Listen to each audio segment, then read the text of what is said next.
हाय, थांबा थांबा, व्हिडिओ पूर्ण बघूनच जा. आज होती मला श्रीवर्धनची ब्राईड.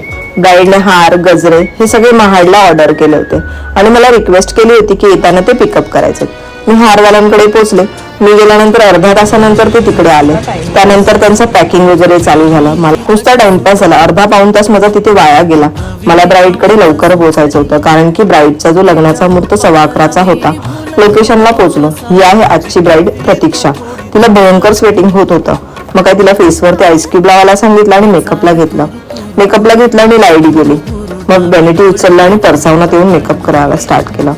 लाईट आली म्हणून पुन्हा रूम मध्ये आलो आणि साडी ड्रेपिंगच्या वेळेस परत लाईट गेली. मग तिच्या हॉलमध्येच साडी ड्रेपिंग केलं आणि डॉट 10:30ला मी तिला रेडी केलं. तिच्या फोटोग्राफरने फोटोज घेतले. मी थोडेफार फोटोज व्हिडिओज घेतले आणि ते विधीला गेले. माझ्याकडे 1-1.5 तास होता. तोपर्यंत मी बाहेर जाऊन नाश्ता करून आले. मी परत येईपर्यंत ती रिसेप्शनच्या टचअपला आली होती. तिला टचअप दिला, तिला रेडी केलं. 2 वाजताच आम्ही फ्री झालो. ब्राईडच्या लोकेशन पासून दिव्याआगर हे 10 किलोमीटर अंतरावरतीच होतं.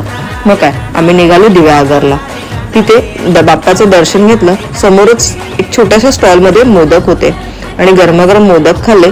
बाजूला एक शॉपिंग सेंटर होतं. तिथे कोकण मेव्याचं शॉपिंग केलं आणि थेट निघालो बीचवरती. एवढ्या जवळ आलो आणि बीचला नाही जाणार असं कसं होणार. मग काय बीचला गेलो. थोड्याफार व्हिडिओज फोटोज काढले आणि ते जे मोदक होते ना मस्त तुपात डीप केलेले होते. आहोने पुन्हा आणून दिले. ते खाल्ले, जेवलो आणि परतीच्या रस्त्याला निघालो. जाताना भयंकर